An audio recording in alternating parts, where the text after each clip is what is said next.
ഈശോ മിശിഹായിക്ക് സ്തുതിയായിരിക്കട്ടെ. പെന്തക്കുസ്ത ഒരുക്ക ധ്യാനത്തിൻ്റെ 9-ാം നാൾ. താ റൂഹാദ കുദിശ, കം ഹോളി സ്പിരിറ്റ്, വരിക പരിശുദ്ധാത്മാവേ. നാളെ 10-ാം നാളോടുകൂടി ഈ യാത്ര പൂർത്തിയാവുകയാണ്. ചിലരെങ്കിലുമൊക്കെ സംശയം ചോദിച്ചു, അച്ചോ ഇന്ന് വ്യാഴം, നാളെ 10-ാം നാൾ വെള്ളി, പെന്തക്കുസ്ത ഞായറാഴ്ചയല്ലേ അച്ചു? അപ്പോൾ ഒരു ശനിയാഴ്ച ഒരു ഇടവേള വരുന്നുണ്ടല്ലോ. ശനിയാഴ്ച എന്താണ്? ശനിയാഴ്ച എന്താണെന്ന് നാളെ അവസാന ദിവസം നിങ്ങളെ പറഞ്ഞൊരുക്കി ഏൽപ്പിക്കും. അത് നാളെ തന്നെ കേൾക്കണം, മറ്റുള്ളവർക്കത് നാളെ തന്നെ കൊടുക്കണം.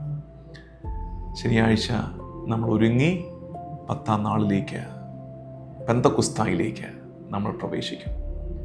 ഇന്ന് 9-ാം ദിവസം പെന്തക്കുസ്ത തിരുനാൾ ഇങ്ങനെ അടുത്തു വരുമ്പോൾ ഈ യാത്രയിൽ നമ്മെ ഏറെ സഹായിക്കാൻ പറ്റുന്ന ഒരാളെ നമ്മൾ ചേർത്ത് നിർത്താൻ പോവുകയാണ്.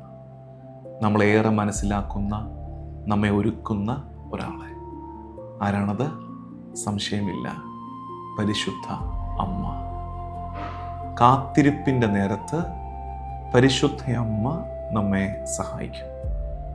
കാത്തിരിപ്പിൻ്റെ നേരത്ത് പരിശുദ്ധ അമ്മ നമ്മെ സഹായിക്കും. അപ്പസ്തോല പ്രവർത്തനം 1-ാം അധ്യായത്തിൽ നമ്മൾ കാണുന്നത് അവർ മറിയത്തോടൊപ്പം പ്രാർത്ഥനയോടെ ഇരുന്നു എന്നാണ്. മറിയത്തോടൊപ്പമാണ് ശിഷ്യഗണം പരിശുദ്ധാത്മാവിന് വേണ്ടി കാത്തിരുന്നത്. എന്നെ കേൾക്കുന്ന, ഈ ശുശ്രൂഷയിൽ പങ്കെടുത്തുകൊണ്ടിരിക്കുന്ന നീ ഒരു വെയിറ്റിംഗ് പീരീഡിലായിരിക്കും. കാത്തിരിപ്പിൻ്റെ ഒരു നേരത്തിലൂടെ കടന്നു പോവുകയായിരിക്കും. ദൈവത്തിൻ്റെ ഒരു ഇടപെടലിന് വേണ്ടി, കർത്താവ് ഒരു അത്ഭുതം ചെയ്യുന്നതിന് വേണ്ടി, മറ്റാരെങ്കിലുമൊക്കെ നമ്മളോട് കരുണ കാണിക്കുന്നൊരു മൊമെൻറ്റിന് വേണ്ടിയിട്ട്, ചില തടസ്സങ്ങൾ മാറിപ്പോകുന്നതിന് വേണ്ടി, വരുമാന മാർഗങ്ങൾ തുറക്കുന്നതിന് വേണ്ടി, അങ്ങനെ കാത്തിരിപ്പുകളുടെ പരമ്പരയാണ് ജീവിതം.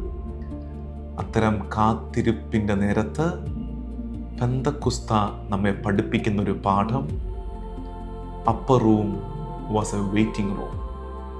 Upper room was a waiting room. കാത്തിരിപ്പിൻ്റെ മുറിയായിരുന്നു ആ മാളിക മുറി. ആ മാളിക മുറിയിൽ, കാത്തിരിപ്പിൻ്റെ ആ മുറിയിൽ മറിയം അവരോടൊപ്പം ഉണ്ടായിരുന്നു. പരിശുദ്ധ അമ്മ നമ്മെ ഒരുക്കും. ദൈവത്തിൻ്റെ ഇടപെടലിന് വേണ്ടി നമ്മൾ കാത്തിരിക്കുമ്പോൾ, ഒരല്പം മനസ്സും അടുത്തിരിക്കുമ്പോൾ, പരിശുദ്ധ അമ്മ നമ്മളെ ചേർത്ത് പിടിച്ചിട്ട് പറയും, കർത്താവ് ഇടപെടും. വൈകുന്നതിൻ്റെ അർത്ഥം ഉത്തരമില്ല എന്നതല്ലെന്ന് മറിയം നിരന്തരം പറഞ്ഞു തരും. ഞാൻ എപ്പോഴും പറയാറുള്ളതാണ്, ഡിലേ ഈസ് നോട്ട് ഡിനയൽ. നിന്റെ ചില പ്രാർത്ഥനകൾക്ക് ഉത്തരം വൈകുന്നുണ്ടെങ്കിൽ, നിന്റെ കുടുംബത്തിലൊരു ദൈവിക ഇടപെടൽ വൈകുന്നുണ്ടെങ്കിൽ, മടുത്തു പോകരുത്. വൈകുന്നതിൻ്റെ അർത്ഥം ദൈവത്തിന് ഉത്തരമില്ല എന്നല്ല, നിന്നെ ഒരുക്കുകയാണ്. പരിശുദ്ധാത്മ സ്വീകരണത്തിനായുള്ള ഒരുക്കത്തിൻ്റെ കാലമായി ഇതിനെ തിരിച്ചറിയണേ. മറിയത്തോടൊപ്പം ചേർന്നിരിക്കണം. പരിശുദ്ധ അമ്മ നമ്മെ ഒരുക്കുന്നത് അവൾ മുമ്പേ തന്നെ പരിശുദ്ധാത്മാവിനെ സ്വീകരിച്ചവളായതുകൊണ്ടാണ്. അവൾക്കറിയാം പരിശുദ്ധാത്മാവ് വരുമ്പോൾ സംഭവിക്കുന്നത് എന്തെന്ന് ആരെക്കാൾ നന്നായി അവൾക്കറിയാം. ലൂക്കാ സുവിശേഷം 1-ാം അധ്യായത്തിൽ നമ്മൾ വായിക്കുന്നു, ഗബ്രിയേൽ മാലാഖയുടെ വാക്കുകൾ, പരിശുദ്ധാത്മാവ് നിന്റെ മേൽ വരും, അത്യുന്നതൻ്റെ ശക്തി നിന്റെ മേൽ ആവസിക്കും. മുമ്പേ തന്നെ പരിശുദ്ധാത്മാവിനെ സ്വീകരിച്ചവൾ ഇപ്പോൾ സഭയെ പരിശുദ്ധാത്മ സ്വീകരണത്തിന് വേണ്ടി ഒരുക്കുകയാണ്. ഈ കാലത്ത് ഇന്ന് സഭയുടെ മക്കൾ പരിഭ്രാന്തിയുടെ വക്കിൽ നിൽക്കുമ്പോൾ, നിരാശയുടെ വക്കിൽ നിൽക്കുമ്പോൾ, കാത്തിരുന്ന് മടുത്തു പോകുമ്പോൾ, മറിയം വീണ്ടും ആദിമ സഭയെ എന്ന പോലെ നമ്മെ ചേർത്ത് പിടിച്ചിട്ട് പറയുന്നു, നമുക്ക് പ്രാർത്ഥിക്കാം, നമുക്ക് കാത്തിരിക്കാം. Waiting is meaningful when you wait with trust. Waiting is meaningful when you wait with trust. കാത്തിരിപ്പിന് അർത്ഥമുണ്ട് ദൈവത്തിൽ ആശ്രയിച്ച് കാത്തിരിക്കുമ്പോൾ, അല്ലെങ്കിൽ കാത്തിരിപ്പുകൾ മടുപ്പാണ്. കാത്തിരിപ്പുകൾ നമ്മെ തളർത്തിക്കളയും. ഈ ദിവസം, ഇന്ന് പെന്തക്കുസ്ത ഒരുക്കത്തിൻ്റെ ഈ 9-ാം ദിവസം, നമ്മുടെ എല്ലാ കാത്തിരിപ്പുകളെയും മറിയത്തോട് ചേർന്ന് നമുക്ക് ഈശോയോട് സമർപ്പിക്കാം.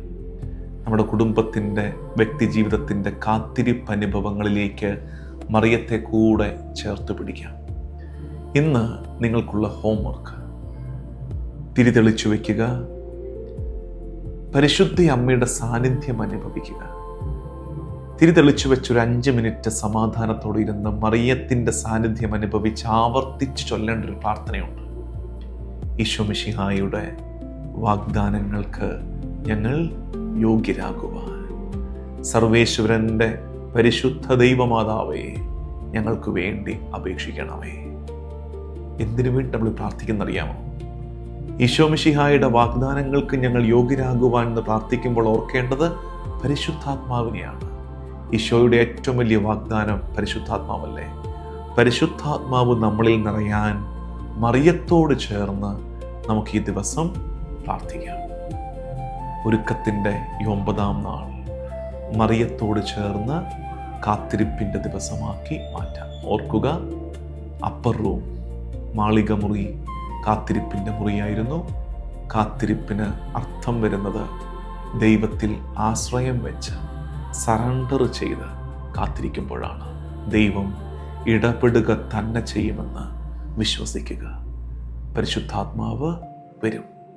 അഗ്നി ഇറങ്ങുന്നതിന് മുമ്പ് അത് കാത്തിരിപ്പിൻ്റെ മുറിയായിരുന്നു. അങ്ങനെ ഉണ്ടെങ്കിൽ നിന്റെ കാത്തിരിപ്പുകൾക്കപ്പുറത്ത് ഒരു അഗ്നി ഇറങ്ങാനുണ്ടെന്ന് വിശ്വസിക്കുക. ദൈവനാമത്തിന് മഹത്വമുണ്ടാകട്ടെ. ആമേൻ.